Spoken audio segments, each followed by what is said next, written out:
Hello and welcome to SPMIS academy. आज interview preparation का ये पहला लेक्चर है और इस लेक्चर में हम लोग बात करने वाले हैं ट्रांजैक्शनल एनालिसिस की। तो ज़रा समझते हैं ये ट्रांजैक्शनल एनालिसिस क्या है और किस तरीके से ये आप सबके जो इंटरव्यू होने वाले हैं उसमें हेल्प करेगा, इसको हम समझते हैं।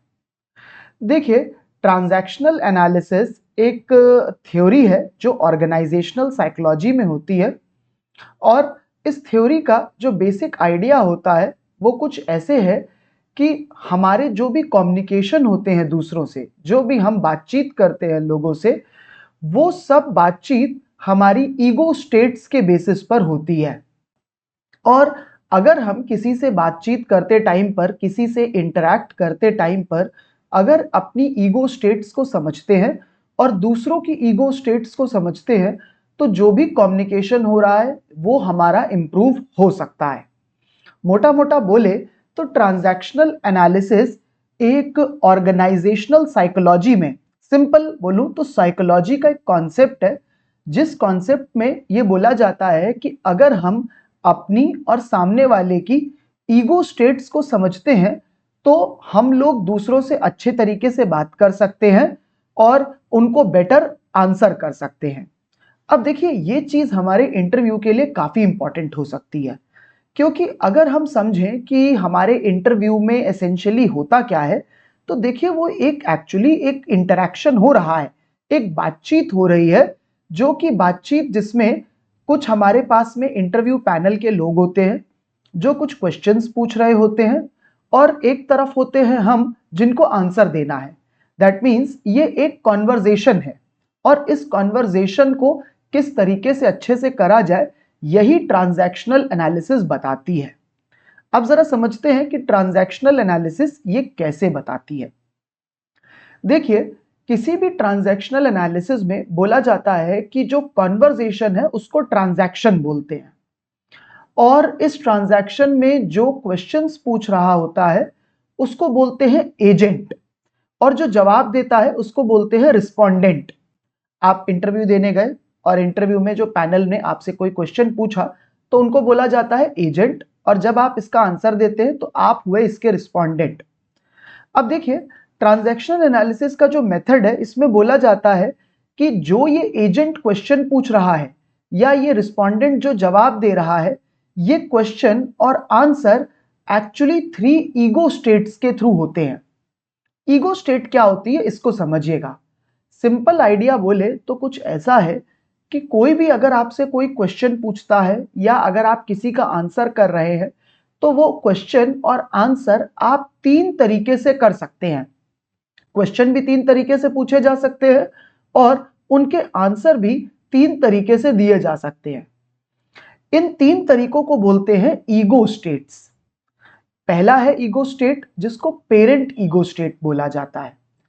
पेरेंट ईगो स्टेट का मतलब है कि जो भी क्वेश्चन या आंसर आप कर रहे हैं वो आप उस तरीके से कर रहे हैं जिस तरीके से आपने अपने बचपन में अपने से बड़े लोगों को देखा था बात करते हुए। सिंपल भाषा में बोलूं तो जब आप छोटे थे आपने देखा था आपके पेरेंट कैसे बात करते हैं या आपके टीचर्स कैसे बात करते हैं, आपके एल्डर्स, आपके ग्रैंड मदर, ग्रैंडफादर कैसे बात करते हैं आपसे। आप जब उस तरीके से क्वेश्चन पूछते हैं या उस तरीके से आंसर करते हैं तो उसको बोला जाता है पेरेंट ईगो स्टेट का होना। एक और ईगो स्टेट होती है जो है चाइल्ड ईगो स्टेट। यहां पर आप ऐसे लोगों से क्वेश्चन करते हैं, ऐसे उनके आंसर देते हैं जैसे कि आप अपने बचपन में खुद से बात करा करते थे।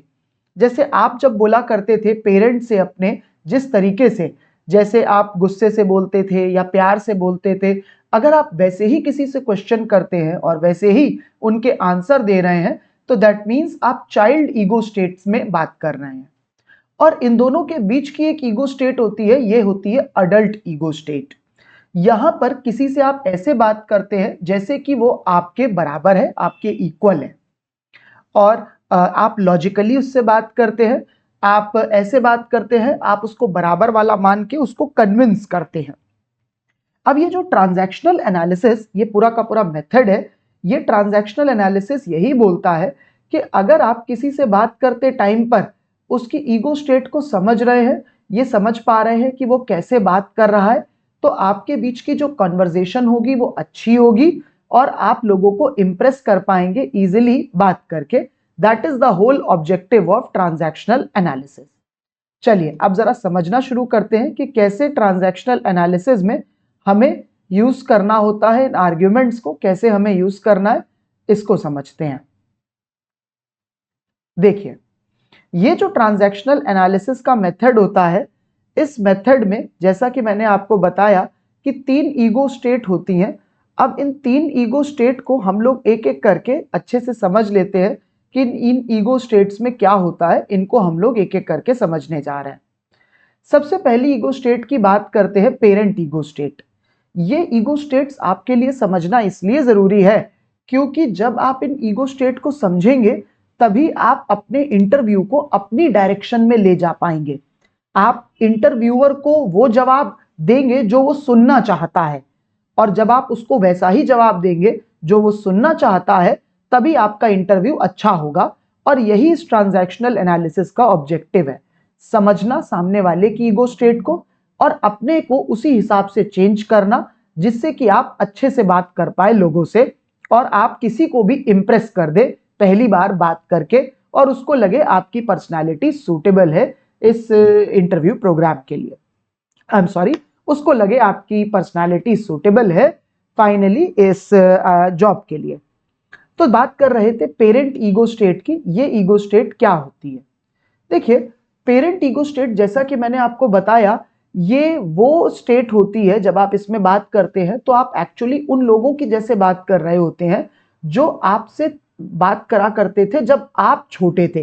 तो जैसे आपके मम्मी पापा, ग्रैंडमदर, ग्रैंडफादर आपसे बात करते थे, वैसे ही जब आप बात करते हैं लोगों से तो आप बोलते हैं कि पेरेंट ईगो स्टेट में बात कर रहे हैं। एग्जाम्पल, आपके मम्मी पापा आपको बोलते थे कि हमेशा सच बोलो, सुबह जल्दी उठो, कभी मत भूलना कि तुम्हें बड़ों को नमस्ते बोलना है, नमस्कार बोलना है, पैर छूने हैं, या फिर किसी भी हालत में ये नहीं होना चाहिए, कभी चीटिंग मत करो। तो ये जो तरीका होता है ये बड़ों के, पेरेंट्स के बात करने का तरीका होता है। पेरेंट ऐसे ही बात करते हैं। इस पेरेंट ईगो स्टेट में जब भी कोई बात करता है तो हमेशा अच्छी अच्छी बातें बताई जाती है, हमेशा बोला जाता है कि लोगों के लिए अच्छा करो, एक ऑर्डर दिया जाता है। अगर आप इसको देखें तो इस ईगो स्टेट में जब भी आप बात करते हैं तो किसी ना किसी तरीके से आप ऑर्डर दे रहे होते हो किसी को एक कमांडिंग पोजीशन से, एक जजमेंट के जैसे आप लोगों के ऊपर बात कर रहे होते हैं कि ऐसे ही करना चाहिए, ये तो ऐसे ही होता है। और अगर कोई आपकी नहीं सुनता है तो उसको कई बार शेमिंग भी कर दी जाती है कि तुम्हें शर्म नहीं आती कि ऐसा नहीं कर रहे हो। एक टाइप के आप अथॉरिटी के जैसे बात करते हैं। तो जब भी आप किसी से ऐसे अथॉरिटेटिव टोन में बात कर रहे हैं, उसको बता रहे हैं कि मॉरलाइजिंग कर रहे हैं, उसको बता रहे हैं कि ये तो ऐसे ही करना चाहिए, तो ये पेरेंट ईगो स्टेट के बात होती है। अब ये बात देखो इंटरव्यू में कैसे आएगी, जरा इसको समझते हैं। पेरेंट ईगो स्टेट इंटरव्यू में कैसे आती है। यहां पर मैं आपके सामने पेरेंट ईगो स्टेट के कुछ क्वेश्चंस प्रेजेंट कर रहा हूं कि अगर आपसे कोई इंटरव्यूअर पेरेंट ईगो स्टेट में सवाल करेगा तो वो देखो कैसे आपसे सवाल करेगा पेरेंट ईगो स्टेट में। पहला सवाल आपको वो ऐसे कुछ बोलेगा, why are you not doing any job and wasting your time in APSC. Notice करिए, ये जो बोलने की टोन है, ये जो क्वेश्चन की लैंग्वेज है, ये ऐसी ली गई है जैसे कोई पेरेंट बात कर रहा है कि अपना टाइम क्यों वेस्ट कर रहे हो और कोई जॉब क्यों नहीं करते हो, क्यों वेस्ट कर रहे हो टाइम एपीएससी में। তুমি নিজৰ সময় কিয় নষ্ট কৰি আছা? তুমি বেলেগ চাকৰি কিয় নিবিচাৰা? तो ये एक पेरेंट के बोलने का तरीका है जो कि मॉरल प्रिंसिपल दे रहा है आपको कि अपना टाइम मत वेस्ट करो और जाके कोई जॉब करो। यही है पेरेंट ईगो स्टेट के क्वेश्चन। सिमिलरली आपसे कोई पूछ सकता है, you are an engineer, why are you applying for civil services, go and apply for engineering services. তুমি এজন অভিযন্তা, তুমি কিয় অসামৰিক সেৱাৰ বাবে আবেদন কৰিছা? যোৱা অভিযান্ত্ৰিক সেৱাৰ বাবে আবেদন কৰা। Similarly, what do you know about your city? তুমি নিজৰ চহৰখনৰ বিষয়ে কি জানা? Again parent के जैसा पूछा जा रहा है। Why have you studied from outside Assam? Weren't there enough good universities in Assam? তুমি কিয় অসমৰ বাহিৰত পঢ়িছা? তোমাৰ মতে অসমত ভাল বিশ্ববিদ্যালয় নাই নেকি? Why have you not opted for APS? তুমি কিয় APSৰ পথ বাছি লোৱা নাই? You have got good marks throughout your career. Why are you not giving UPSC? গোটেই কেৰিয়াৰত ভাল নম্বৰ পাই আহিছা, তুমি কিয় UPSC দিয়া নাই? अब आप नोटिस करिए इन सारे क्वेश्चंस की लैंग्वेज, मेरे क्वेश्चन पूछने की जो टोन है वो ऐसे है कि जैसे कोई बड़ा क्वेश्चन कर रहा है, कोई अथॉरिटी का फिगर आपसे पूछ रहा है कि एपीएस क्यों नहीं ऑप्ट कर लिया, तुम तो बहुत अच्छे थे पढ़ाई में, करियर में, यूपीएससी क्यों नहीं दे रहे हो, क्या जानते हो अपने सिटी के बारे में, इंजीनियर हो तो सिविल सर्विस में क्यों अप्लाई करा, इंजीनियरिंग के लिए अप्लाई करो ना। ये नोटिस करिए किस तरीके से क्वेश्चन की टोन, क्वेश्चन की लैंग्वेज, उसके वर्ड्स, और जब क्वेश्चन पूछा जाएगा तो क्वेश्चन पूछे जाने के वाले के एक्सप्रेशंस वो सब पेरेंट ईगो स्टेट से है। आगे आने वाली स्लाइड पर मैं यही बताऊंगा कि जब कोई आपसे ऐसी पेरेंट ईगो स्टेट के सवाल करे तो आपको उनके जवाब कैसे देने होते हैं, ये मैं आगे आने वाली स्लाइड्स में बताऊंगा। बट उसके पहले बात करते हैं हम लोग चाइल्ड ईगो स्टेट की कि ये क्या होती है। पेरेंट के ऑपोजिट ईगो स्टेट होती है चाइल्ड ईगो स्टेट। ये ईगो स्टेट वैसी होती है कि जब आप छोटे होते हैं, जब आप बच्चे थे, तब आप कैसे बात करा करते थे, ये होता है आपकी चाइल्ड ईगो स्टेट से। जब हम लोग छोटे होते हैं तो हमें किसी भी चीज को जल्दी नहीं करना है, आराम से धीरे धीरे करना है, हम लोगों को खुश रहना होता है, अगर कोई हम लोगों को कुछ बोल दे तो दुखी हो जाना होता है। ये सब हमारे चाइल्ड ईगो स्टेट के कॉमन इंडिकेशंस होते हैं। और जब हम ऐसे ही बात करते हैं, बहुत जल्दी खुश हो जाना, बहुत जल्दी दुखी हो जाना, बहुत ज्यादा एंग्शियस हो जाना, डिप्रेशन में हो जाना, फियर, जॉय, ओवर डिपेंडेंस ये होना, तो ये शो करता है चाइल्ड ईगो स्टेट के हैं। अब यहां पर मैं एक बात आप सबको बताना चाहूंगा, अपने सिविल सर्वेंट सर्विसेज के एज अ मेंटर ये जो मेरा एक्सपीरियंस रहा है, मेरा एक कॉमन एक्सपीरियंस रहा है कि आप में से ज्यादातर लोग जब बात करते हैं तो आप चाइल्ड ईगो स्टेट में ही बात करते हैं। और उसके पीछे एक बहुत बड़ा कारण है कि आप लोगों ने पिछले 1 से 2 साल, 3 साल भी कई कई बार तो लगाए होते हैं इस सिविल सर्विसेज की प्रिपरेशन में, और इसमें इतना ज्यादा आपने मेहनत करी है कि बहुत कॉमन होता है आपके लिए थोड़ा सा माइंड पर, मेंटल हेल्थ पर इम्पैक्ट पड़ना। थोड़ा थोड़ा आप लोग बहुत जल्दी एंग्शियस हो जाते हैं। मैं बहुत से बच्चों से बात करता हूँ, मैसेज करते रहते हैं, सर मेंस का क्या होगा, कब रिजल्ट आएगा, ये कब होगा, वो कब होगा, बहुत जल्दी एंग्शियस हो जाते हैं। छोटी अपने आप से ही सोच करके कि मेरे आंसर बहुत अच्छे हैं, बड़े खुश हैं, खुद ही सोच लेते हैं कि मेरे आंसर बहुत खराब है, बहुत दुखी हैं। ये सब चाइल्ड ईगो स्टेट के इंडिकेशन हैं, जिसमें आप एक बच्चे के जैसे बिहेव करते हैं, छोटा सा बच्चा जो कि कभी खुश है, कभी दुखी है, कभी एक्साइटेड है, कभी बिल्कुल ही निराश है, कभी गुस्सा आ जाता है। ऐसे नहीं करना होता है। एक ये बड़ी अच्छी बात नहीं है हर वक्त इस ईगो स्टेट में रहना। मैं आगे आपको ये भी बताऊंगा कि कैसे आपको इस ईगो स्टेट में आना होता है और कैसे इस ईगो स्टेट से बाहर भी आना होता है, कब ये बेनिफिशियल है और कब ये बेनिफिशियल नहीं है, ये सारी चीजें मैं बताऊंगा।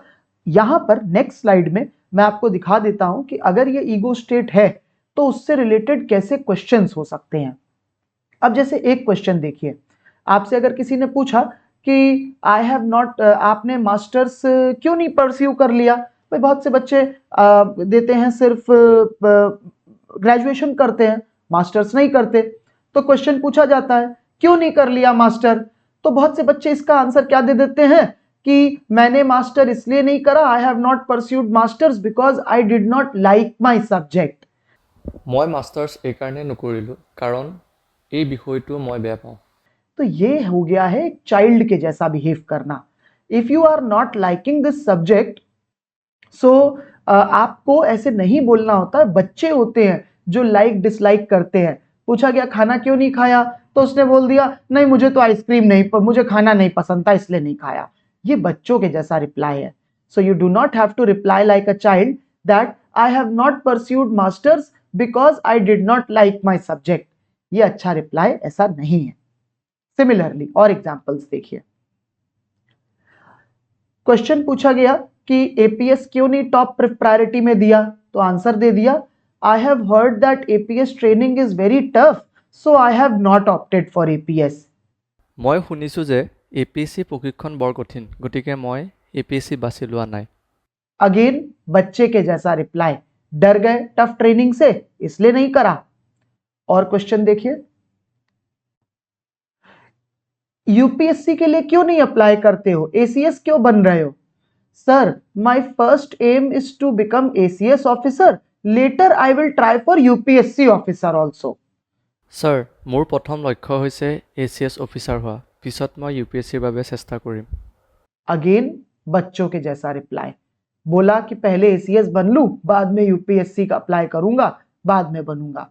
दैट मीन्स बच्चे जैसे करते हैं कि पहले ये कर लूं, बाद में मैं वो भी करूंगा।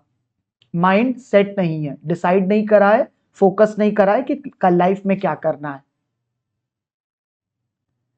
कोई किसी ने कुछ क्वेश्चन पूछा और आपको उसका आंसर नहीं पता था, तो आपने बोला, sir I know the answer to this question but I have forgotten it now. Answer आता था लेकिन मैं भूल गया। ছাৰ, মই প্ৰশ্নটোৰ উত্তৰ জানিছিলোঁ, কিন্তু বৰ্তমান মই পাহৰিলোঁ। सिंपली ये नहीं बोल पा रहे हो कि I am not able to recall. ऐसे बच्चे बोलते हैं कि मुझे आता तो था लेकिन मैं अभी भूल गया हूं। मतलब बच्चे जैसे अपनी गलती इजीली नहीं मानते वैसे बोल रहे हो। किसी ने पूछा कि ये सब्जेक्ट क्यों ले लिया था ग्रेजुएशन में जब इंटरेस्ट ही नहीं था, तो sir my friend advised me to take this subject in graduation so I took that subject.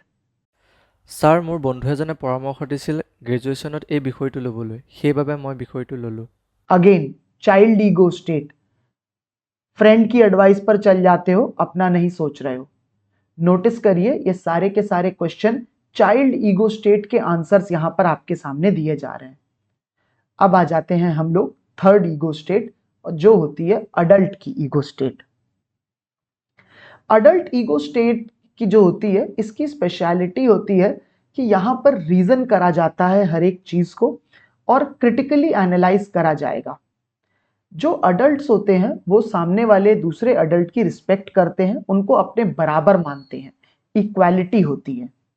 ये ओपन लोग होते हैं, असर्टिव हैं, दैट मीन्स अपनी बात को सीरियसली बोलते हैं और लॉजिकली अपनी बात को बोल रहे होते हैं। जो भी बातें हैं वो रियलिटी पे बोलते हैं, जो रियलिटी में होता है उसके बेसिस पर अपनी बातें बोलेंगे। ये आसपास के लोगों को ऑब्जर्व करेंगे और उनको केयरफुली समझ करके अपनी बात को बोलते हैं। अडल्ट ईगो स्टेट की स्पेशलिटी है सामने वाले को समझना। देखिए, जब आप पेरेंट ईगो स्टेट में है अगर, तो पेरेंट ईगो स्टेट में आप सिर्फ सामने वाले को समझाते हैं, you teach the other person. जैसे पेरेंट होते हैं वो छोटे बच्चों को समझाते हैं, उनको मॉरली बताते हैं, ये करो, ये मत करो, ऐसा होना चाहिए, वैसा नहीं होना चाहिए। सिमिलरली जो बच्चा होता है वो सिर्फ सीख रहा होता है, वो डिफेंड करता है खुद को कि अच्छा ठीक है, ये नहीं करूंगा, अरे वो नहीं करूंगा, ऐसे नहीं बोलूंगा, वैसे नहीं बोलूंगा। लेकिन जो अडल्ट होता है उसकी स्पेशलिटी है कि वो समझ सकता है कि वेदर किसी को पेरेंट ने कोई अगर पेरेंट के जैसे बोल रहा है तो मैं कैसे रिप्लाई करूं, और अगर कोई चाइल्ड ईगो स्टेट में है तो मैं कैसे रिप्लाई करूं। अडल्ट ईगो स्टेट सबसे अच्छी ईगो स्टेट होती है क्योंकि इसमें आप सामने वाले के बारे में पहले से कोई ओपिनियन नहीं बनाते हो, आप जज करते हो कि सामने वाला किस ईगो स्टेट में है और उसके हिसाब से आप खुद को भी बदल पा रहे होते हो। आप देखते हो कि किस तरीके से सामने वाले ने जवाब सवाल करा है, अब मैं उसी हिसाब से इसका जवाब दूं। अब इस चीज को समझाने के लिए कि अडल्ट ईगो स्टेट क्या होती है और वो कैसे एक चाइल्ड की ईगो स्टेट या किसी और ईगो स्टेट से अलग होती है, इस बात पर मैं अभी थोड़ी देर में इस बात पर एक बार मैं अभी फोकस करूंगा और फिर मैं इस बारे में अगेन वापस आऊंगा कि क्यों अडल्ट ईगो स्टेट ही बेस्ट होती है और इसी में हमें रहना चाहिए। ऑब्जर्व करिए अडल्ट और चाइल्ड के बीच का डिफरेंस क्या होता है, इसको यहां पर ऑब्जर्व करिएगा किस तरीके से अडल्ट और चाइल्ड अलग अलग तरीके से रिप्लाई कर रहे होंगे। अभी थोड़ी देर पहले आपने देखा था चाइल्ड ईगो स्टेट के आंसर्स, अब देखिए अडल्ट ईगो स्टेट में ये आंसर्स कैसे होंगे। क्वेश्चन पूछा गया कि क्यों नहीं आपने मास्टर्स कर लिया और क्यों आपने सिविल सर्विसेज ज्वाइन करी? तो आंसर करा, sir I started working after my graduation so that I can save enough to pursue my dream of being a civil servant. Sir মই গ্ৰেজুৱেশ্যনৰ পিছত কাম আৰম্ভ কৰিছিলোঁ যাতে মই পইচা বচাই অসামৰিক সেৱাৰ সপোনটো পূৰণ কৰিব পাৰোঁ। नोटिस करिएगा ये जो आंसर करा है इसमें रीजन उसने दिया है कि मैं काम करने लगा था ग्रेजुएशन के बाद में, इसलिए क्योंकि मैं पैसा बचा पाऊं जिससे कि मैं सिविल सर्वेंट का अपना ड्रीम परस्यू कर पाऊं। ये एक अडल्ट का आंसर है, लॉजिकल है। मैं अभी इसको थोड़ी देर में कॉन्ट्रास्ट भी करूंगा कि कैसे एक बच्चा आंसर कर रहा था इसको। क्वेश्चन पूछा गया, एपीएस क्यों नहीं अपनी टॉप मोस्ट प्रायोरिटी में दिया? आंसर दिया, sir I would have opted for APS as my top most preference, but an injury in my leg prevents me from undertaking strenuous physical activities. Sir मैं APS को ही लेता अपनी top most preference, लेकिन मेरे पैर में एक चोट है जिसकी वजह से मैं बहुत ज्यादा टफ फिजिकल एक्टिविटीज नहीं कर पाता हूं। ছাৰ মই প্ৰথম পচন্দ হিচাপে APSটোৱে ল'লোঁ হয়, কিন্তু মই ভৰিত দুখ পোৱাৰ বাবে কঠিন শাৰীৰিক কাৰ্যকলাপ কৰিব নোৱাৰোঁ। नोटिस करिएगा बोलने की टोन, लैंग्वेज के जो वर्ड्स हैं वो ऐसे हैं जैसे कि कोई एक अडल्ट बात कर रहा है जो रीजन दे रहा है कि वो क्यों नहीं कर रहा है। क्वेश्चन पूछा गया, यूपीएससी क्यों नहीं कर रहे हो, एपीएससी क्यों? आंसर दिया, I want to serve people of my state and be close to my family and community. So I have chosen APSC over UPSC. Answer दिया कि मैं अपने स्टेट के लोगों को सर्व करना चाहता हूं और मैं अपनी फैमिली और अपनी कम्युनिटी के पास में रहना चाहता हूं, इसीलिए मैंने APSC को चूज करा ओवर UPSC।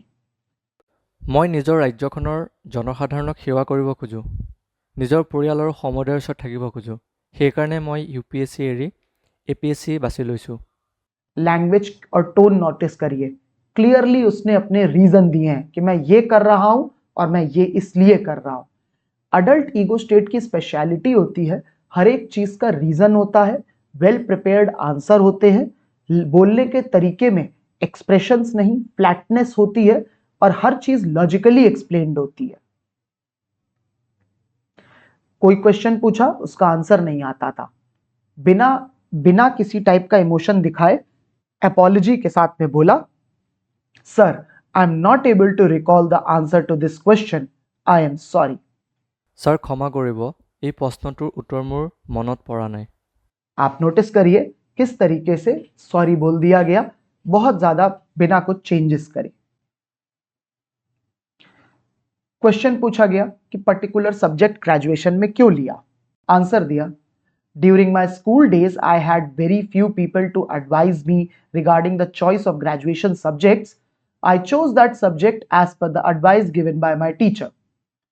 आंसर नोटिस करिए कि उसने बोला कि स्कूल डेज के टाइम पर मेरे पास में ज्यादा लोग थे नहीं जो मुझे एडवाइस दे पाए ग्रेजुएशन के सब्जेक्ट के बारे में, तो मैंने एक ऐसा सब्जेक्ट चूज करा जो कि मेरे टीचर ने एडवाइस करा था। স্কুলত পঢ়ি থকাৰ সময়ছোৱাত গ্ৰেজুৱেশ্যনৰ ওপৰত পৰামৰ্শ দিবলৈ মোৰ লগত খুব কম মানুহ আছিল। মোৰ গ্ৰেজুৱেশ্যনৰ বিষয়টো বাছি লোৱাৰ ক্ষেত্ৰত মই মোৰ শিক্ষকৰ কথা শুনি নিজৰ বিষয়টো বাছি ল'লোঁ। किस तरह से उसने अपनी बात को टीचर पे डाल दिया।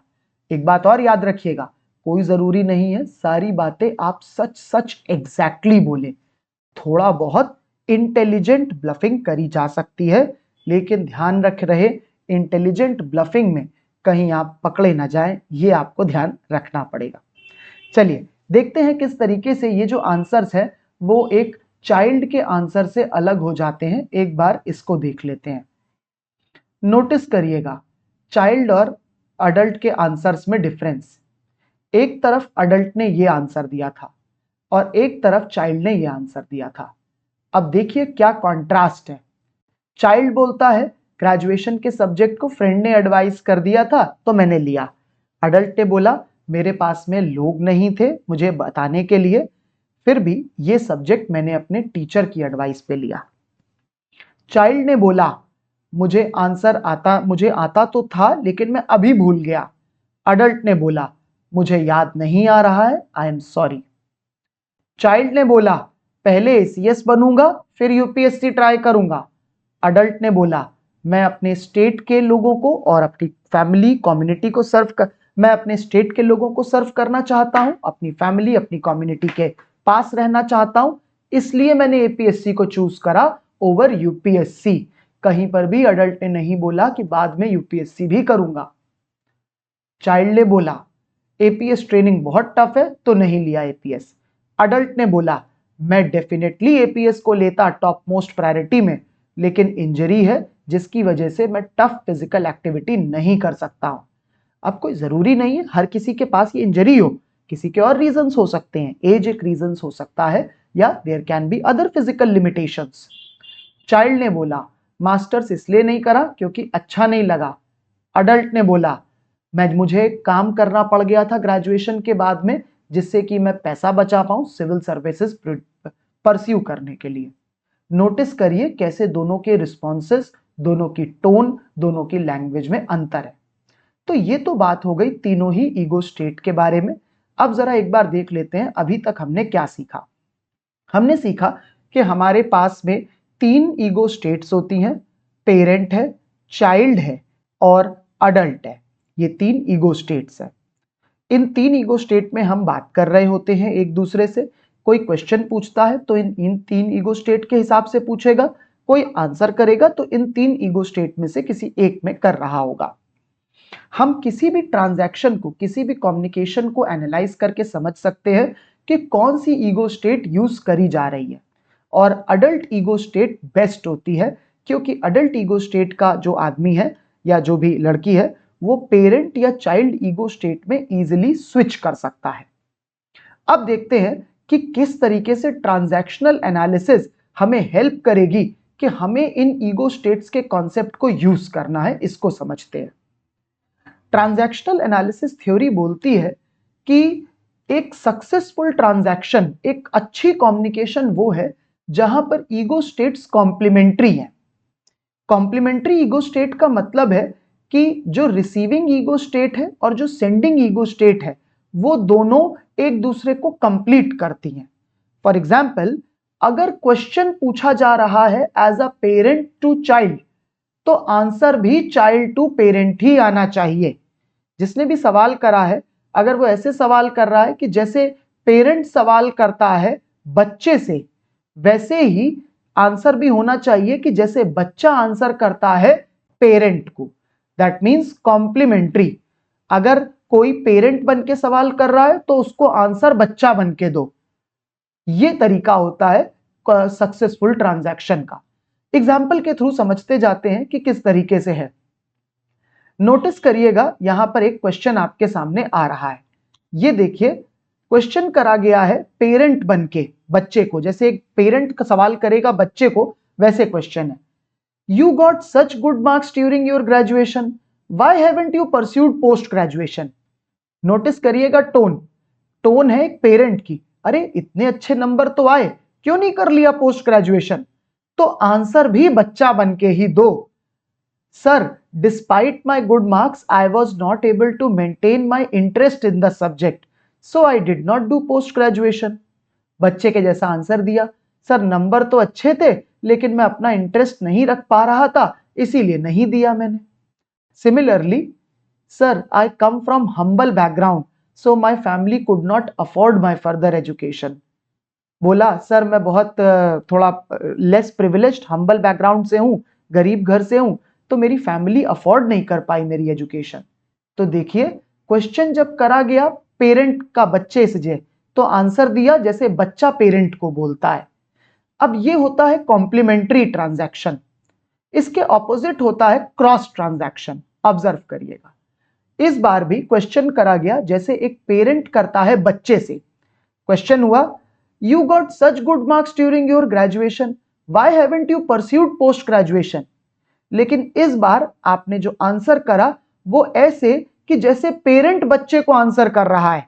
समझिएगा, क्वेश्चन करा पेरेंट टू चाइल्ड में तो आंसर होना चाहिए था चाइल्ड टू पेरेंट, बट आपने कैसे आंसर कर दिया, वापस पेरेंट टू चाइल्ड आंसर कर दिया।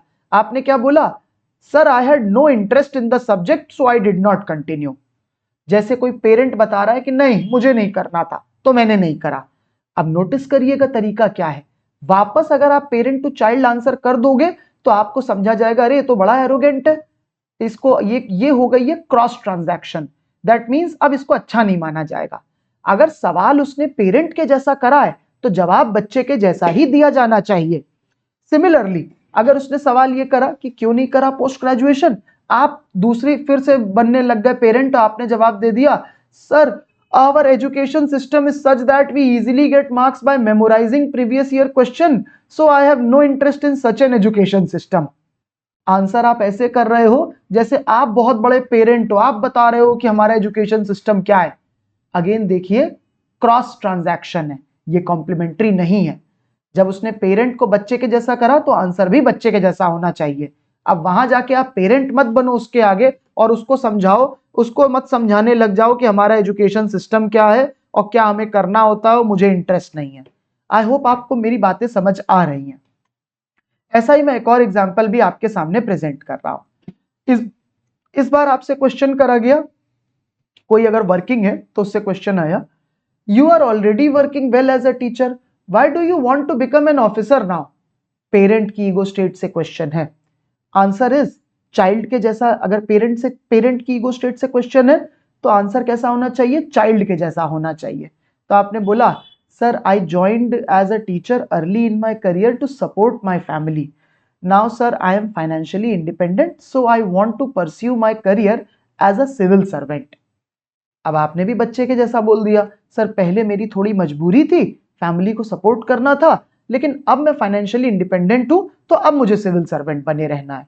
अब ये आंसर कोई भी ऐसा बच्चा दे सकता है जो currently as a teacher working है या एज किसी भी गवर्नमेंट सर्विसेज में ऑलरेडी वर्किंग है, उसके लिए ये आंसर सही है।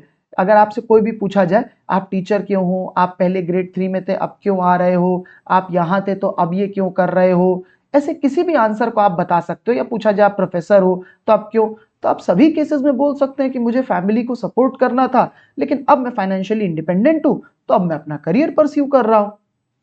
एक बात और समझिएगा, ये जो चाइल्ड टू पेरेंट आपने रिप्लाई करा है ये आप तभी कर सकते हैं जब आप नॉर्मली अडल्ट स्टेट में होंगे। देखिए जो क्वेश्चन पूछेंगे, जो इंटरव्यू पैनल होगा, आप उनको नहीं कंट्रोल कर सकते हो कि वो किस ईगो स्टेट में आपसे सवाल पूछते हैं। वो अडल्ट के जैसे पूछते हैं, वो चाइल्ड के जैसे पूछते हैं, वो कैसे पूछते हैं फ्रैंकली आप इस बात को कंट्रोल नहीं कर सकते हो। आप तो बस ये कंट्रोल कर सकते हो कि आप कैसे जवाब दोगे। तो अगर उसने आपसे सवाल करा है in the ego state of parent तो आप खुद को अडल्ट में रखो और जहां देखो कि क्वेश्चन की लैंग्वेज पेरेंट वाले में आ गई है, आप खुद को चेंज कर लो और खुद को चेंज करके चाइल्ड के जैसे अपने आप को थोड़ा सा टोन अपनी बदल दो। अब ये होता है कॉम्प्लीमेंट्री। आप खुद को अडल्ट में रखो, क्वेश्चन की लैंग्वेज देखी पेरेंट के जैसी आ रही है तो चाइल्ड के जैसा जवाब दिया, क्वेश्चन की लैंग्वेज आ रही है अडल्ट के जैसी तो अडल्ट के जैसा जवाब दिया, क्वेश्चन की लैंग्वेज आई चाइल्ड के जैसी, ये होगा नहीं क्योंकि जो लोग आपका इंटरव्यू ले रहे हैं वो बहुत बड़े बड़े लोग हैं, वो आपसे चाइल्ड के जैसे बात नहीं करेंगे, वो सब आपसे बहुत बड़े हैं। हाँ लेकिन अगर किसी छोटे बच्चे से बात कर रहे हो, छोटा भाई बहन आपका, वो अगर चाइल्ड के जैसे करे तो आपको जवाब उसको एज अ पेरेंट ही देना चाहिए। नेक्स्ट बात यहां पर करते हैं कि इसमें क्रॉस ट्रांजैक्शन कैसे है। अब उसने सवाल करा, अगेन वही सवाल कि अब क्यों बनना, तो आपने बोला पेरेंट को वापस पेरेंट में बोल दिया sir civil service is very prestigious job so I want to become officer. आपने सीधे सीधे बोल दिया सिविल सर्विस बहुत प्रेस्टिजियस है इसीलिए मुझे ऑफिसर बनना है। अब ये थोड़ा फिर से पेरेंट के जैसी बात हो गई, ये सही तरीका नहीं है। जब उसने पूछा कि अब क्यों बनना है तो थोड़ा सा उसको आंसर करो बच्चे के जैसा ही, उसको बताओ। आई होप आप सबको मेरी बात समझ में आ रही है। तो चलिए अब मैं आपके सामने बात करने जा रहा हूं कि अगर किसी जगह पर अडल्ट टू अडल्ट कम्युनिकेशन होती है तो वो कैसे हो रही है। कहने का मतलब है कि जब आप इंटरव्यू में गए हुए हैं तो वहां पर एज एन अडल्ट अगर आपसे क्वेश्चन करा जाएगा तो कैसे उसको आप कॉम्प्लीमेंट्री कम्युनिकेशन में कन्वर्ट करेंगे। एग्जाम्पल के लिए एज एन अडल्ट आपसे क्वेश्चन करा गया कि you are working as a government teacher, why do you want to become a civil servant. अब देखिए मेरी टोन को अगर आप नोटिस करोगे तो ये टोन ऐसी है जैसे कि मैं किसी एक इक्वल से बात कर रहा हूँ, अपने बराबर वाले से कर रहा हूँ और पूछ रहा हूँ कि आप एक गवर्नमेंट टीचर हो तो आप क्यों एक सिविल सर्वेंट बनना चाहते हो। और उसका आंसर भी आपको वैसे ही देना पड़ेगा, अपनी टोन को बदल करके आपको उसे बोलना पड़ेगा, sir being a teacher has taught me a lot of things, however being a civil servant will give me exposure to diverse set of challenges and it will let me serve my people and my state. Moreover, it's a prestigious job, good for my career, so I want to become a civil servant. Notice करिए इस argument को, आपने इसमें जो logical argument दिए हैं वो बोला है कि एक अच्छी जॉब है, इससे मैं अपने स्टेट के लोगों को प्रॉपरली सर्व कर पाऊंगा, मुझे नए चैलेंजेस मिलेंगे इसमें जिनको मैं आंसर कर पाऊँ, जिनको मैं करूंगा तो ज़्यादा अच्छा होगा मेरे करियर के लिए, इसलिए मैं बनना चाहता हूँ एक सिविल सर्वेंट। अब यहां पर जब एज एन अडल्ट आपसे क्वेश्चन करा है तो इसमें अगर आप एज अ चाइल्ड आप इसको आंसर कर देंगे तो अगेन वो क्रॉस हो जाएगा। आप ये नहीं बोल सकते हैं that sir our society consider civil services to be a better job than a teacher. तो ये एक चाइल्ड है जो कि बता रहा है सोसाइटी क्या मानती है, अच्छा क्या है। सिमिलरली आप ये नहीं बोल सकते हैं कि एज अ चाइल्ड बच्चों के जैसे sir being a teacher I can serve 40 to 50 students in my class, being a civil servant I can serve many people of my state. ये भी अच्छा आर्ग्यूमेंट नहीं है। अगर एज अ पेरेंट पूछा जाए तब तो फिर भी सही है, बट एज अ अडल्ट अगर आपसे पूछा गया है कि क्यों करना चाहते हो तो आप ऐसे आर्ग्यूमेंट नहीं दे सकते हैं। तो आई होप अब तक आपको समझ में आ गया है कि कैसे आर्ग्यूमेंट देने होते हैं। अगर आपसे क्वेश्चन कोई पेरेंट बन के पूछे तो आप चाइल्ड बन के आंसर करिए, अगर कोई क्वेश्चन आपसे अडल्ट बन के पूछे तो आप अडल्ट बन के आंसर करिए, और अगर कोई क्वेश्चन आपसे एज अ चाइल्ड पूछे जो कि नहीं होगा तो आप उसको पेरेंट के जैसे करिए। तो अब इसमें एक चीज अपने को समझनी पड़ेगी, आपको बाकी तो चीजें आ गई हैं, आपको एक बात जो पकड़नी होगी वो ये कि जो भी बात आपसे बोली जा रही है उसकी ईगो स्टेट को आइडेंटिफाई करना, ये बहुत ही प्रैक्टिस से होने वाली चीज है। क्योंकि जो ईगो स्टेट होती है उसमें सिर्फ 10% ही जो ईगो स्टेट है वो रिफ्लेक्ट होती है एक्चुअल वर्ड्स क्या है। जो वर्ड है उससे सिर्फ 10% पता चलता है, 30% जो है वो टोन से पता चलता है जिसको पैरालिंग्विस्टिक बोलते हैं। टोन का मतलब है किस तरीके से उसके किस तरह से उसने आवाज को मॉड्यूलेट करा है, जैसे कोई बच्चा बात कर रहा हो या फिर कोई अडल्ट कर रहा हो या कोई बहुत सीनियर पेरेंट कर रहा हो। और 60% जो होता है वो फेशियल एक्सप्रेशन में होता है, तो आपको सामने वाले के एक्सप्रेशन भी समझने पड़ेंगे कि वो कैसे बात कर रहा है। अब आप में से कुछ लोगों को ये चीजें बड़ी इजिली नेचुरली आएंगी, आपके लिए बहुत आसान होगा समझ पाना कि कैसे कोई मुझसे कैसे बात कर रहा है। कुछ लोगों को बहुत अच्छा इजी होता है, स्पेशली मेरा जो एक्सपीरियंस रहा है कि वो लोग जो बहुत ज़्यादा लोगों से बात करते हैं, जिनका सोशल सर्कल बड़ा होता है, वो लोग बहुत इजी होता है उनके लिए सामने वाले की टोन को, उसके एक्सप्रेशन को पकड़ पाना।